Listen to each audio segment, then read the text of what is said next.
The danger to a black child, if it was my child, the danger is another black. Wait, let's not make this. The white police officers won't be there if you weren't killing each other. Hang on. 70 the defensive mechanism of white supremacy at work in your mind. People were lying about the fact that Mr. Brown had put his hands up, because that never happened. This is a very well-organized form of racial arson. Wait, let's not make this. The white police officers won't be there if you weren't killing each other. Hang on. The defensive mechanism of white supremacy at work in your mind. And the riots that you're seeing now, particularly the ones that are organized by the racial arsonists, this is a very well-organized form of racial arson. People were lying about the fact that Mr. Brown had put his hands up, because that never happened. Facts don't matter. Justice doesn't matter. Total lies, propaganda. Total lies, propaganda. Facts don't matter. Justice doesn't matter. So does it make a difference? I mean, they're still on the streets. They still burned dozens of places. I don't know if they care. I think the racial arsonists in this country have worked these people up so much with propaganda that facts don't matter. Justice doesn't matter. People were lying about the fact that Mr. Brown had put his hands up, because that never happened. There were 4 witnesses who said that Brown was shot in the back. Not true. Which are total lies.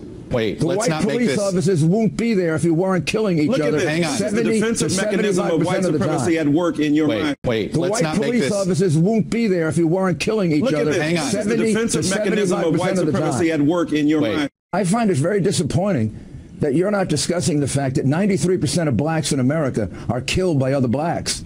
We're talking about the exception here. First of all, most black people who commit crimes against other black people go to jail. Number 2, they are not sworn by the police department as a agent of the state to uphold the law. So in both cases, that's a false equivalency that the mayor has drawn, which has exacerbated tensions that are deeply embedded in American culture. How about 70 to 75% of the crime in my city? How about your attitude reinforces the cities. Problematic all right, I think this is a debate that prevails in the culture. So this is a debate. You reduce crime. This is a debate. When I become mayor, I'll do that. Wait, the let's white not make police this. officers won't be there if you weren't killing each other. Hang on. The defensive mechanism of white supremacy at work in your mind. Wow. Did you catch that? That was Dyson, if you listen there, calling Giuliani a supremacist, but it wasn't the mayor. The mayor was actually just laying out some propaganda. Former New York City Mayor Rudy Giuliani joining us now with reaction the day after that firestorm. Should there be a firestorm about what went on in that debate?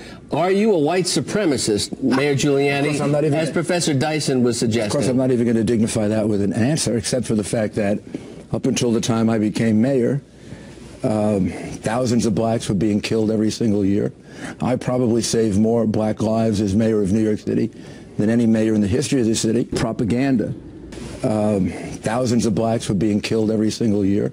I probably saved more black lives as mayor of New York City than any mayor in the history of the city. Propaganda. I probably saved more black lives as mayor of New York City than any mayor in the history of the city. Here's what I'm very frustrated about with Ferguson and all of these situations. These things happen. These things happen. The danger to a black child in America is not a white police officer. That's going to happen less than 1% of the time. The danger to a black child, if it was my child, the danger is another black. 93% of the times, they're going to be killed by another black. The danger to a black child, if it was my child, the danger is another black. There's absolutely nothing racist about our campaign, our Republican campaign. People were lying about the fact that Mr. Brown had put his hands up, because that never happened. Just after 12 noon, Ferguson, Missouri. The men you see in this exclusive cell phone video hear gunshots. They are about 50 feet away from Michael Brown and Officer Darren Wilson. The unidentified person recording this video captured the witness's reaction during the final moments of the shooting. Both men were contractors working in the area. They did not want to be identified. The man on the left in the pink shirt told CNN they heard one gunshot.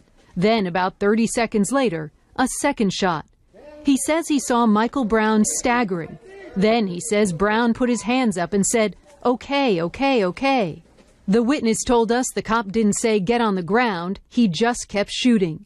That same witness described the gruesome scene, saying he saw Michael Brown's brains come out of his head, again reiterating his hands were up. Watch how he motions on the video. The video, these witnesses say, was taken shortly after the shooting ended. If you look closely, you can see a police officer in the distance beginning to put up crime scene tape. Both men told us by the time it was over, there were 3 officers on the scene, but only 1 involved in the shooting. Another voice is also heard on the tape. The contractor in the green shirt told me that voice belongs to a man he didn't know who pulled up alongside them, yelling this.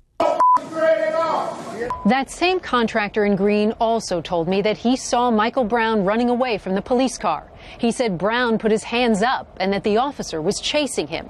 He also said that Officer Wilson fired another shot at Brown while his back was turned.